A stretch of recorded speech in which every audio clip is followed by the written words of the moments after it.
जमशेदपुर में पूर्व सीएम और संप्रति ओडिशा के राज्यपाल रघुवर दास और निर्दलीय विधायक सरयू राय की लड़ाई अब राजनीतिक नहीं रह गई है। दोनों एक दूसरे को अपने अपने तरीके से मात देने में अब भी कोई कसर नहीं छोड़ रहे। माना जा रहा था कि रघुवर दास के राज्यपाल बन जाने के बाद यह अदावत थम जाएगी, पर ऐसा नहीं हो पाया।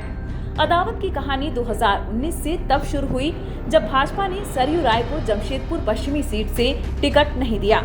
इतना ही नहीं, उन्हें कोई और सीट भी भाजपा ने ऑफर नहीं की। इसमें रघुवर दास के हाथ का आरोप सरयू राय लगाते रहे हैं। इससे वे इतने नाराज हुए कि अपनी सीट छोड़ रघुवर के खिलाफ निर्दलीय उम्मीदवारी पेश कर दी। सरयू राय इसमें कामयाब भी रहे। उन्होंने रघुवर को उनके ही घर में पटखनी दे दी। उसके बाद रघुवर दास का राजनीतिक वनवास शुरू हुआ। सरयू राय ने उन पर हमले जारी रखे। भाजपा ने रास्ता खोज और उन्हें राज्यपाल बना दिया। इस साल लोकसभा चुनाव में सरयू राय की भाजपा में वापसी की पूरी तैयारी हो चुकी थी।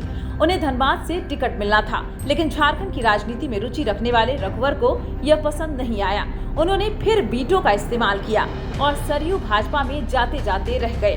सरयू राय राजनीति के धुरंधर खिलाड़ी हैं। उन्होंने नई चाल सोची। एनडीए के प्रमुख घटक जेडीयू में उन्होंने अपनी पार्टी का विलय कर दिया। इसका लाभ यह हुआ कि वे जमशेदपुर पूर्वी में जेडीयू के सिटिंग विधायक बनने की हैसियत में आ गए। उन्होंने ऐसा इसलिए किया क्योंकि रघुवर दास खुद राज्यपाल पद से इस्तीफा देकर राज्य की राजनीति में लौटना चाहते थे। ऐसा न होने पर वे अपनी पारंपरिक सीट से परिवार के किसी सदस्य को भाजपा उम्मीदवार बनाना चाहते थे। इसके लिए उन्होंने दिल्ली में डेरा डाला। भाजपा के वरिष्ठ नेताओं को मनाते रहे। भाजपा भी पहले इसके लिए तैयार थी, पर ऐन वक्त पर नीतीश कुमार ने पेंच फंसा दिया।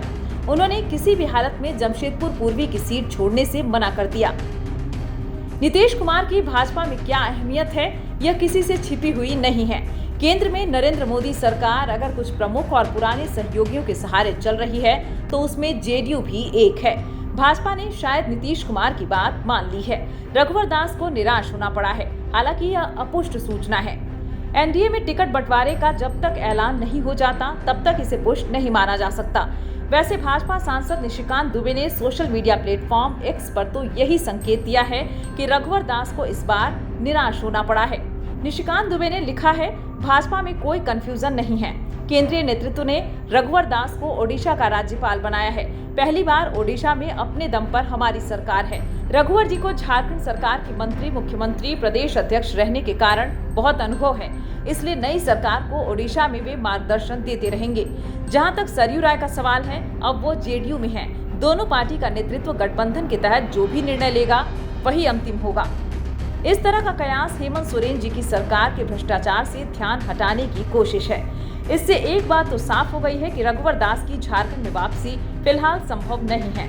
अगर सरयू राय को जमशेदपुर पूर्वी सीट देने पर सहमति बन जाती है, तो यह उनसे रघुवर दास की एक और पराजय साबित होगी।